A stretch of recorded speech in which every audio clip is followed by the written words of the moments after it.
Interview Expert est aujourd'hui du côté de Lone Plage pour retrouver, je dis bien, une pilote. Eh bien oui, il y a des femmes qui viennent effectivement faire le championnat de sable et c'est en compagnie de Margot que nous nous retrouvons aujourd'hui. Margot, bonjour, vous pouvez vous présenter? Bonjour, alors moi je m'appelle Margot, j'ai 24 ans. Oui. Je suis actuellement en études dans la communication digitale. Oui. J'ai fait un master. Et ça fait maintenant 3 ans que je fais de la moto tous les week-ends avec mon compagnon. D'accord. Comment on vient effectivement à faire du motocross, particulièrement côté sable? Alors, moi j'ai mon père qui a fait plusieurs enduros. Oui. Et quand j'ai rencontré mon copain, c'était vrai qu'on avait du coup cette passion commune qui était la moto. Donc on a dit qu'on allait se lancer dans cette aventure de faire du coup le championnat de France de sable et avec objectif bien sûr de faire le Touquet à la fin. Ça fait combien d'années que vous faites effectivement du motocross sable? Alors ça fait 3 ans et j'ai débuté par le sable, j'ai jamais fait de terre. C'est vrai que on dit souvent que c'est intéressant de faire aussi de la terre pour se perfectionner. Et donc c'est vrai, comme le terrain de Lone Plage est à côté de chez nous, c'est aussi une facilité pour nous de venir dans le sable. Vous êtes effectivement donc une fille du Nord? C'est ça, exactement. D'accord, ok. Comment effectivement on arrive à prendre une moto telle que KTM? Vous roulez donc en 250? C'est ça, en 250 4 ans. C'est vrai que j'ai toujours été passionnée par les KTM. J'ai une petite préférence pour l'orange et j'ai toujours aimé ces motos. Donc j'ai d'ailleurs persuadé mon copain également de prendre une KTM qui était... famille KTM. Voilà, donc c'est vrai que puis du coup on a la même mécanique, ça se travaille un peu pareil, donc on sait comment les travailler. D'accord. KTM pour vous c'est quelque chose par rapport à d'autres marques qui est différent? La facilité de pilotage, c'est quoi? C'est vrai que j'ai jamais vraiment essayé d'autres marques, donc oui. Je pourrais pas trop juger. Mais j'ai beaucoup d'amis qui sont sur cette marque et on n'a jamais été vraiment déçus, donc on est toujours retourné sur KTM. Pour ce type de moto, cela effectivement c'est un certain budget et pour cela eh bien, vous avez un certain nombre de sponsors. Vous pouvez nous en parler? C'est ça, alors j'ai quelques sponsors. C'est vrai que dans le monde de la moto, une fille c'est un petit peu plus particulier. Donc c'est vrai que les marques sont intéressées et du coup j'ai réussi à faire un partenariat avec Von Dutch, donc oui. Au niveau des fringues, des casquettes, etc.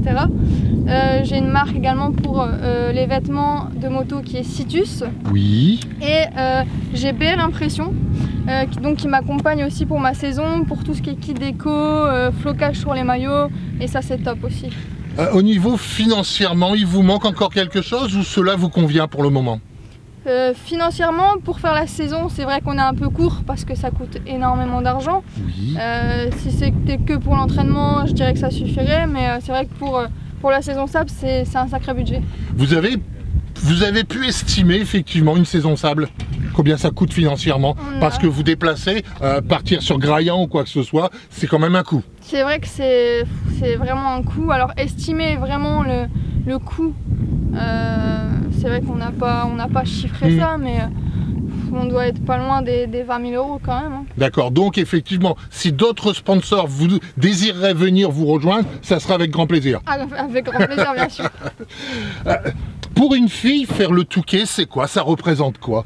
Quand on voit cet ensemble d'hommes qui sont effectivement au départ, vous êtes relativement peu nombreuses à prendre le départ de la course du dimanche, pas en vintage, on parle bien de la grande course. C'est quoi les sensations de faire un Touquet? C'est vraiment impressionnant. C'était vraiment le rêve de ma vie de faire un Touquet. Oui. Et l'ambiance est incroyable, le monde autour, c'est vraiment c'est dingue. Et le fait aussi de justement être une fille et d'être placée avec les professionnels. Donc dans la première ligne. C'est ça. Donc dans la première ligne, dans la première vague. Donc c'est vrai qu'on n'a pas justement ce stress de se faire pousser par les amateurs. On est vraiment dans un cadre vraiment idyllique. Donc c'est vraiment parfait pour les filles. Parmi les différentes courses effectivement du championnat, laquelle préférez-vous? Le Touquet, Berck, Graillan? Alors c'est vrai que ça revient souvent aussi comme question au niveau des courses. Je pensais que ça allait être le Touquet parce que l'engouement de la chose, c'est vrai que le Touquet au niveau de l'ambiance, c'est quelque chose de dingue. Oui. Mais la plus belle reste Graillan.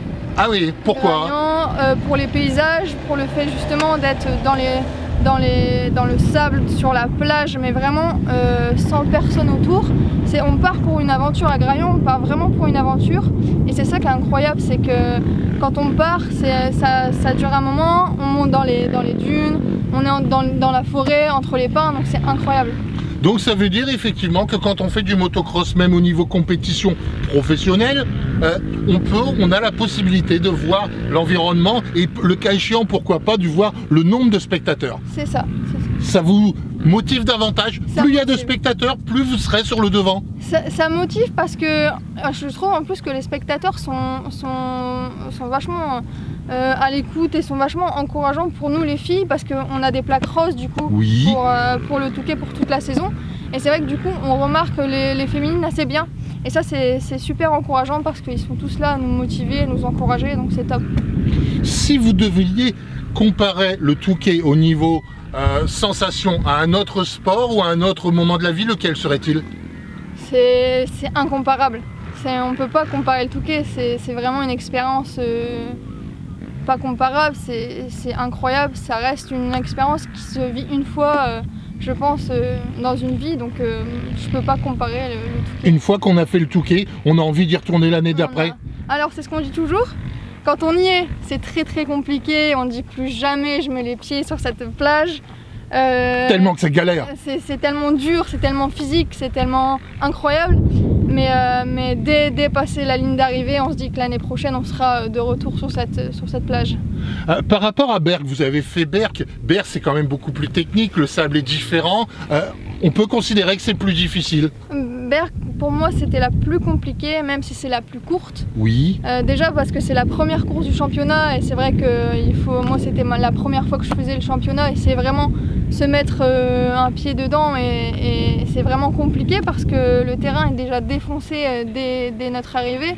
Donc c'est vrai que c'est une sacrée entrée dans la matière avec cette course.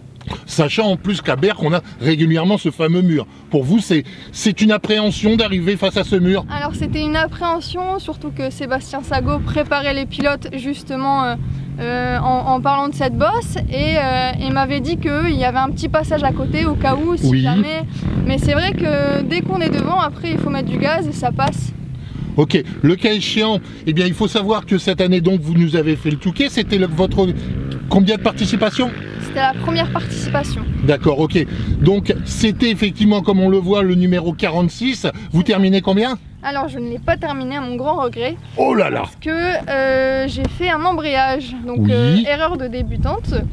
Donc c'est pour ça que j'ai décidé également de revenir l'année prochaine pour pouvoir le finir enfin cet enduro. Le cas échéant, comme vous nous parliez à l'instant de Sébastien Sago, cela veut dire effectivement que tout au long de l'année vous prenez des cours avec Sébastien? Alors non, je n'ai jamais pris de cours avec Sébastien, mais il faut d'ailleurs que j'en prenne pour pouvoir améliorer mon niveau. Qu'est-ce qui vous manque effectivement pour aller encore plus loin et pour pouvoir effectivement se retrouver dans le top 5 au niveau féminine sur le championnat? Il me manque de l'entraînement et de la technique, donc c'est vrai que les cours ça peut être une bonne solution pour moi pour pouvoir justement arriver dans le top 5. Et quand on est effectivement au niveau du championnat comme ça, cela veut dire que tout au long de l'année, que ce soit nourriture, entraînement ou quoi que ce soit, on doit être relativement strict? Alors, si vraiment on veut faire du résultat, il faut être strict.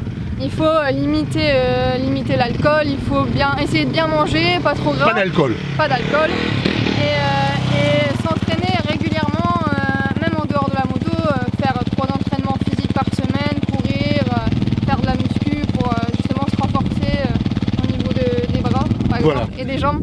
Alors le cas échéant, vous avez face à vous, et bien pourquoi pas, ou à côté de vous, une personne qui désirerait pourquoi pas partir sur le motocross. Quelle serait votre idée, votre manière de voir les choses pour emmener les gens vers le motocross? Pourquoi pas à Lone Plage dans un premier temps? Alors pour le SAP, c'est tout d'abord, si la personne n'a jamais fait de moto, c'est de ne pas abandonner.